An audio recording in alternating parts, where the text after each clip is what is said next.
was born April 5th, 1917 in Balingen, Germany, right during World War One.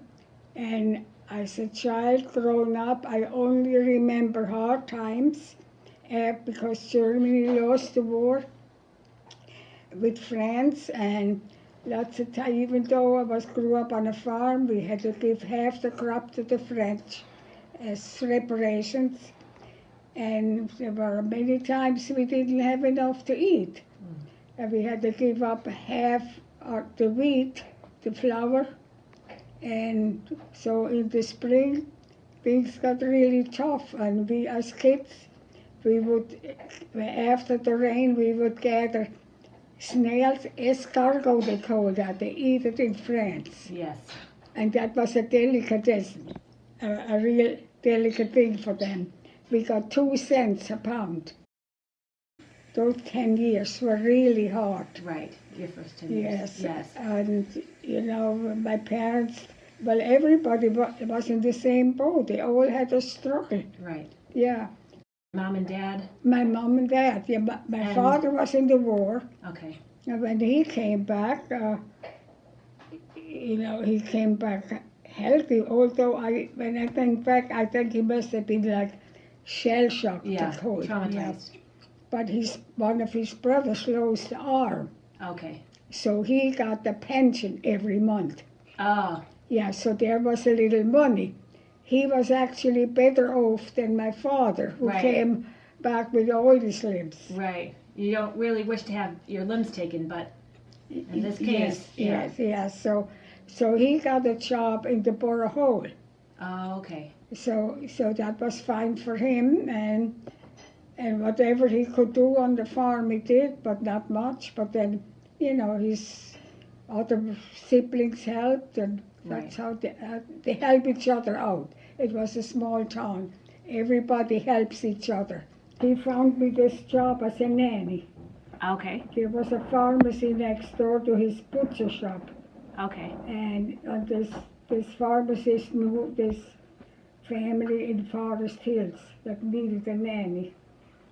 So I went there. The baby was 9 months old. I went there as a nanny, and when they found out I could cook, I could clean, I could wash. Oh yeah, I did everything for $35 a month. $35 a month. $35 a month.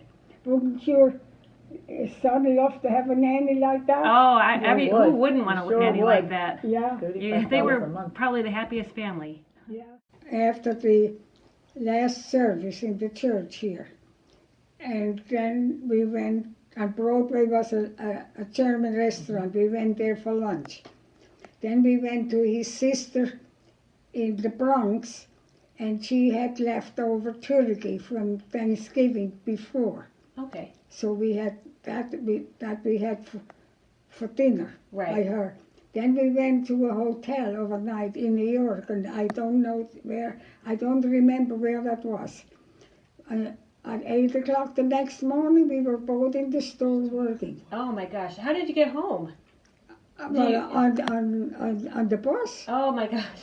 So this is the day after your wedding. Yeah. You stayed the night in the hotel after all that festivity. Yeah. Got up like 6 o'clock in the morning. Yeah. Got on the bus.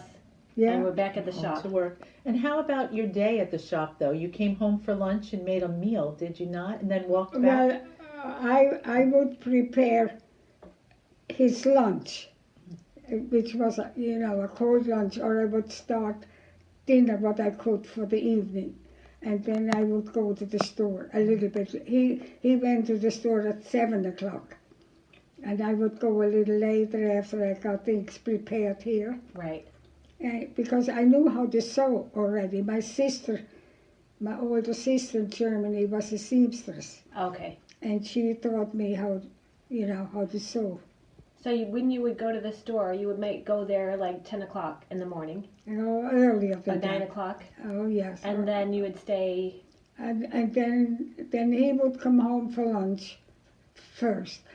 And then I would come home and go back again, and then in the evening I would go home like around 6 or 6:30. and have dinner ready, and he came home. He closed the shop at 7. Oh my, Yeah, those are some long days. yeah, about 6 days a week. 6 days a week. Yeah, but And when- I wasn't used to anything else. So, Yeah. you know.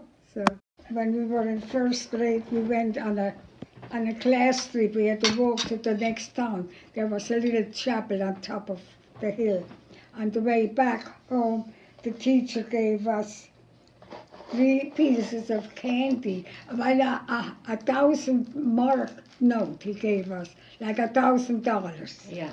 For that we could buy $1,000? $1,000. That would be like $1,000. We could buy 3 pieces of candy like this, Yes. because there was inflation. Oh, That's like, how the inflation. that's how expensive candy was. Yeah, but everything else And was. everything People else. couldn't afford anything. Right. You, was that you needed expensive. a wheelbarrow full of money if you would buy something.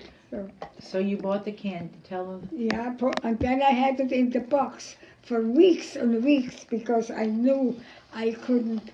If I eat it, I will never see candy again. Right. Yeah. So she saved it in her pencil box in her desk Yes. for a long time. Did you save 3 pieces or 1 piece? 3 little pieces. And did you ever eat them? Yeah, I ate them. Eventually, I ate them. Yes. Do you remember when you ate them? Like How long? when was the day that you said I'm going to eat this candy? Yes. How long did you save them? I don't remember anymore, but for a long time I looked at them I remember you telling me you looked at them every day every day. for 3 pieces of candy, and she was telling some of the young children in the school about that, Yes. and they couldn't believe it because they'd take a pack of candy and eat the whole thing right away. And Yeah. you said, Oh, I like ice cream sundae and a cup of tea. An ice cream sundae and a cup of tea. Yeah, what kind of ice cream sundae? with butterscotch sauce on it. Butterscotch sauce. And vanilla ice cream. Yeah, And a cup of tea. yeah. I hope that you get that, Marie. I hope that you get that for your birthday. That's what my daughter asked me what I wanted. I said, that's what I want. Sundae, ice cream sundae and a cup of tea.